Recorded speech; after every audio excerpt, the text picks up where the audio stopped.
저도 연초에는 빨간 날이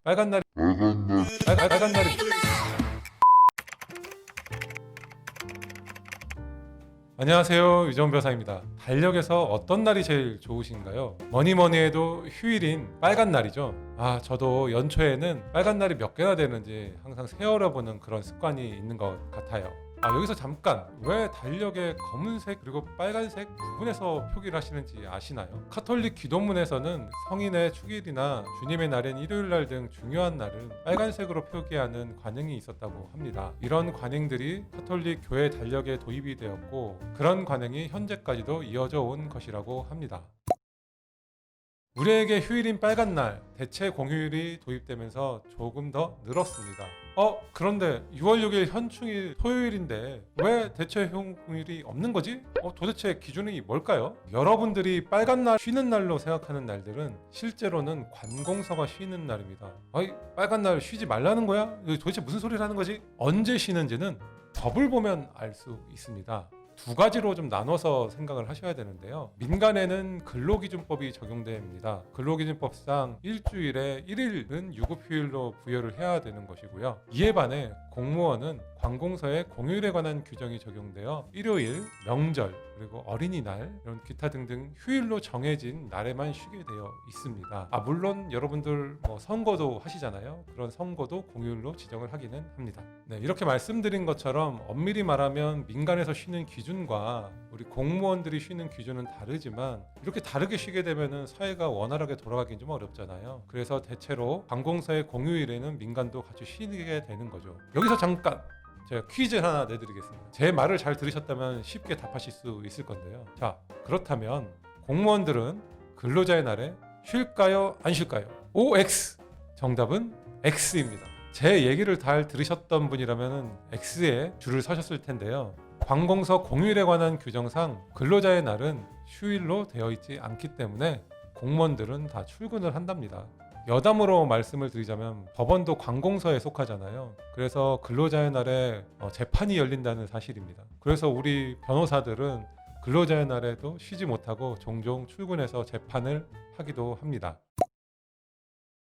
본격적으로 대체 공휴일이 무엇인지 한번 알아보도록 하겠습니다. 대체 공휴일이라는 것은 우리가 공휴일로 지정된 날 중에 설날, 추석, 어린이날의 경우에 한해서만 대체 휴일을 지정해서 쉴 수 있도록 해준다는 의미입니다. 앞서 말씀드렸던 일요일이나 석가탄신일, 현충일, 광복절, 이런 날들이 토요일이나 일요일에 겹친다 하더라도 쉬지 않는다는 거예요. 모든 공휴일에 대해서 대체 공휴일 제도가 도입된 건 아니라는 것이죠. 다 쉬면 좋을 텐데 조금 아쉽네요.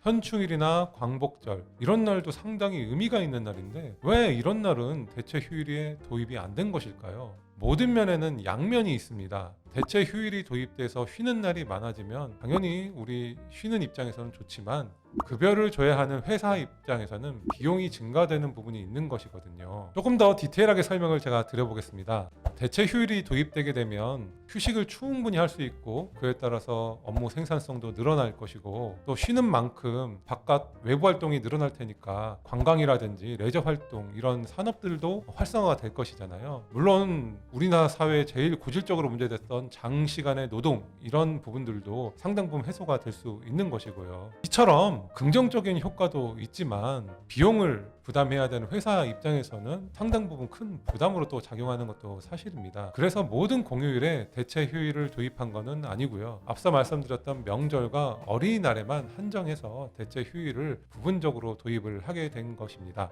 아무래도 명절은 우리나라 최대 연휴이기도 하고, 그 동안에 이동이라든지 좀 다른 레저 활동이라든지 관광, 이런 것들이 많아질 수 있는 요인들이 있기 때문에 대체 휴일을 도입한 것으로 보이고요. 아무래도 또 어린이날, 우리 자라나는 새싹을 위해서는 함께 여행도 가고 같이 즐거운 시간을 보내야 되지 않겠습니까? 그래서 조금 더 여유롭게 시간을 보내라 라는 의미에서 어린이날까지 포함을 시킨 것으로 보입니다. 이처럼 법은 제정되게 되면 함부로 바꾸기가 좀 상당히 어렵기 때문에 여러 이해관계들을 조절하고 또 파급 효과를 고려해서 만들어진다는 거, 여러분들 팁으로 알고 가시면 좋겠습니다.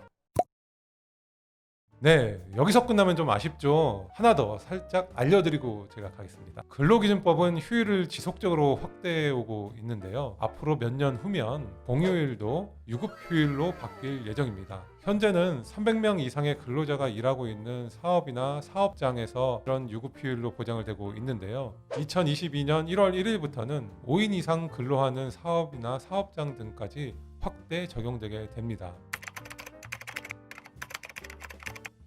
네, 지금까지 공휴일과 대체 공휴일이 어떤 것인지 한번 여러분과 알아봤는데요. 아, 이런 것도 법으로 규정되어 있다니 여러분 좀 놀라셨죠? 법을 조금만 더 가까이 하시면 여러분들의 생활에 조금 더 도움이 되시겠죠? 법과 조금만 더 친해지시길 부탁드립니다. 네, 앞으로 또 제가 좋은 정보로 여러분들과 함께 나눌 수 있도록 하겠고요. 추가적으로 궁금한 내용이나 질문 있으시면 댓글로 남겨주시면 성심성의껏 답변 드리도록 하겠습니다. 이제까지 유정훈 변호사였습니다. 다음에도 재미있고 도움이 될 만한 내용으로 찾아뵙겠습니다.